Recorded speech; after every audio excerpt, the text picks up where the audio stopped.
Do you drink before shows often? Man, I'm a little. This is going on. I'm drinking a little early right now. I typically drink. I love grapefruit juice and vodka. I drink one of those about that big before the show, and then every show, like you like to go out with a little buzz. Every show. That's awesome. You know, I tried one time. Sorry, I got to get this damn couch game going. Get comfy. There we go. But we did. I like had a wine drunk. You know, you have all that anxiety. Wine drunk's dangerous. They're awful because you have anxiety, like, and then you quit drinking. And I swore off drinking, and I tried to do a show in Orlando. Like nothing in me, like no. Now like my brain runs, and then I start thinking about lyrics. And then you're like, the lyrics are in your brain, and then it's like, it starts snowballing. So that was the last time I tried to just go, not anything. But I don't drink. When you're sober, you can't remember the lyrics. Well, when I'm just like dead sober, I hadn't tried it in a minute. I maybe like another time I took a night off and I did okay.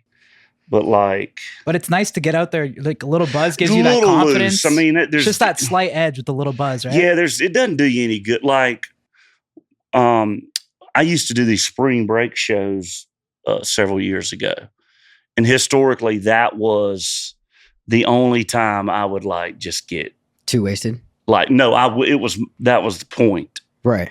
I would get drunk on stage.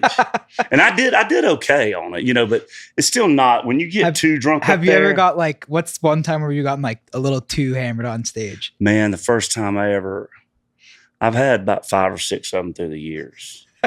And one of them, this was back before I had just gotten signed to Capitol. And we were in Centerville, Iowa in a hayfield, literally. And man, it was first day of football season, college football. I was on the bus, and man, I got trashed, and I got on stage, and it was awful. And there's 200 people there, so I didn't really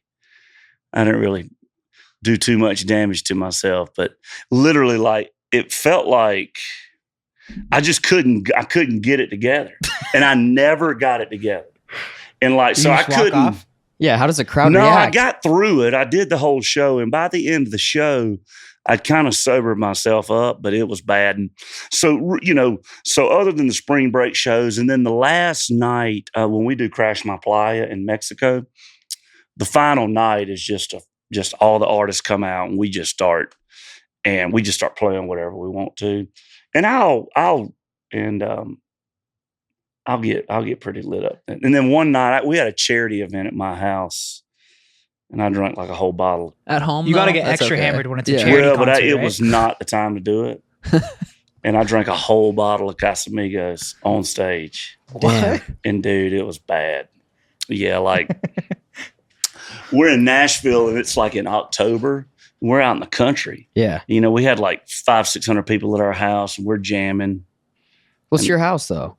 The guests aren't going to be pissed. They're happy to be invited, right? Well, no, the people there weren't pissed. It was the neighbors that were sitting on their back porch like a mile away. It was like a calm night. They called the cops? They didn't call the cops, but I said, Well, you were cursing at the neighbors? I said fuck about a zillion times on the mic. And like 1 million people heard it throughout the county. But I woke up the next morning. I was like, oh, God, I had to make some phone calls. Yeah, anxiety kicks in. You're like, fuck.